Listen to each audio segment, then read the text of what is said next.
Hi, I'm Scott Davis, and welcome to New World Birth. By accessing this presentation, you're inviting me to share this information regarding this challenging and yet very hopeful time we're currently living in. This is the prenatal care for the birth of a new world age report for the Gregorian date of August 25th, 2011, which is also One Wisdom in the Mayan Tzolkin calendar. And we're going to reach the peak of the fifth night of the ninth wave universal cycle of the Mayan Tune calendar on August 26th and 27th. And then we're going to begin the sixth day of that same cycle on September 5th. I want to discuss an opening for consciousness that I had during the fifth day that may be applied during this fifth night cycle. And I'm going to leave discussing the sixth day for the September 7th One Offering Report. August 25th is One Wisdom in the Tzolkin calendar, which carries the themes of the old ones, ancient memories that wait at sacred sites, protection of universal consciousness, inner strength, shared teachings, the elders clearing away the past like the vulture, forgiveness, making amends, great sages and keepers of ancient records. Represented by the vulture or owl, this is a time of releasing the past through forgiveness, which creates a grateful heart space to receive the wisdom of the ancients. The next 13 days is about surrendering something that no longer serves to make room for transformation. Astrologically, the One Wisdom Trisena, or 13-day period, begins with Mercury at a standstill as it prepares to move forward again. August 25th has Mars in Cancer being challenged by Saturn in Libra, which can feel frustrating and stuck, so it's best not to force anything. But also on the day, we have Venus and Virgo harmonizing and being supported by Pluto in Capricorn, which leads to empowerment through creativity and love. And with Venus and Virgo, that's goddess energy. During the peak of the fifth night of the Tune calendar on the 26th and 27th, Mercury turns direct, and we experience an astrological peak in creative communication, while we're also feeling the peak of the fifth night's destructive wave. So this is a time of moving forward with a cosmic course correction. Also on the 27th, there's tension between the Sun and Chiron, the wounded healer. So this will shine a light on our healing process and make some of us feel vulnerable. August 28th, the Virgo new moon is supported by Pluto, and this will be a time of rebirth and transformation. Virgo turns our attention to our physical form, to our bodies, and on the 30th, Venus is supported by Jupiter, which brings expansion and the availability of gifts. And Jupiter is in Taurus, so this is really a feeling of being grounded in its benevolence from Jupiter. Jupiter turns retrograde on that day and is in the peak of its expansive power during this entire report period. Jupiter will appear to be in reverse motion until December of this year, 2011, and this can have the quality of reviewing missed opportunities that were available during the time period from June 6th until the present time. The Sun is in harmony with Jupiter on September 2nd, and this is very positive Earth energy, optimistic feelings of peace and harmony. And the rest of the report period is very quiet astrologically, with only lunar aspects between September 3rd and September 6th. And then, of course, we have the beginning of the sixth day, which has a quality of flowering on September 5th. So anyway, I had this opening for consciousness during the fifth day that I'd like to share with you.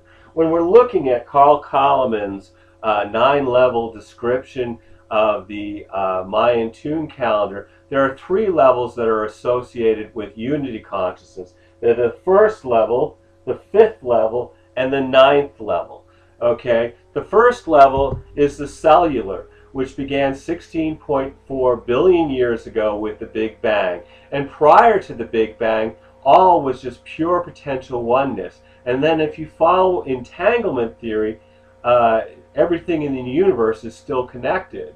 And then we have the 5th cycle, which the 5th level, which is the regional or cultural, which began 102,000 years ago. And since Homo sapiens developed on the 7th day of the tribal, then the regional was the first full cycle that our species has experienced.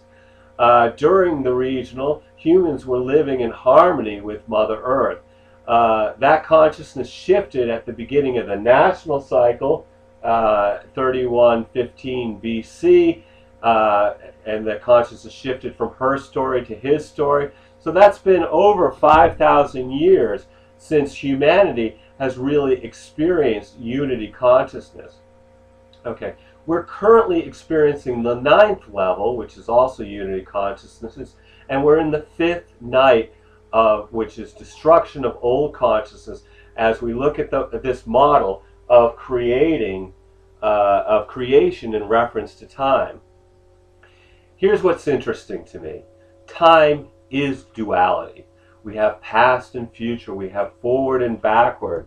We have light and dark. We have day and night. We have waxing and waning. We have alive and dead, being and non-being, is and isn't. And one of the things I've learned from many, many years of yoga practice is that as we practice and develop in the asanas or poses, it's ultimately through the practice of the form that we transcend the form. And I believe that the 5th night can be used to transcend time by experiencing the moment. All that's required for this experience is just to be aware of now. For instance, you could take this moment just to be aware of yourself watching this video. Okay? And when we live in the moment, we experience eternity. And I like this Joseph Campbell quote: eternity isn't some later time. Eternity isn't a long time. Eternity has nothing to do with time. Eternity is that dimension of here and now which thinking and time cuts out. This is it. If you don't get it here, you won't get it anywhere. The experience of eternity right here and now is the function of life. And I believe that we're all here to realize our identity with eternity while participating in the field of time the way an actor participates in a play. The play will have drama and suspense, loss and redemption, death and rebirth, but through holding our center in the moment, we have the ability to move through this experience in a place of emotional stability, which will allow us to play our role with greater awareness.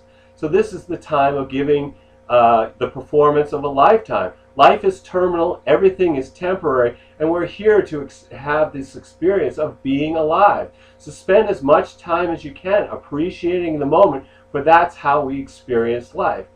And as I've said before, if you're struggling with this energy, please continue to take care of yourself and those you love. This intensity of opening of consciousness is going to last another 65 days. So anyway, thank you for checking out New World Birth. The next segment of prenatal care will be on September 7th for the One Offering report. We'll also have the Pisces full moon and the opening and the peak of the 6th day. All that will be in the next version of prenatal care for the birth of a new world age.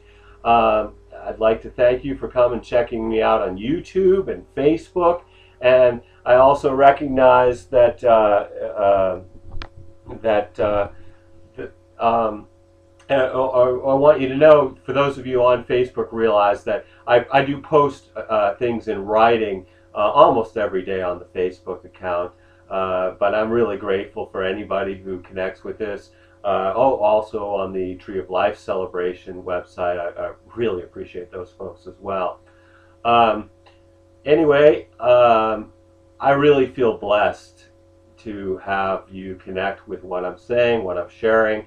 And also want to let you know that I am available for consultations. If there's something that I can do that to help you, feel free to contact me. And my email address is newworldbirth@yahoo.com. And I invite anybody to write me at that address at any point. So anyway, much gratitude to you for connecting with me and connecting with this message. And I just want to say that the light in me honors the light in you. Thank you, and namaste.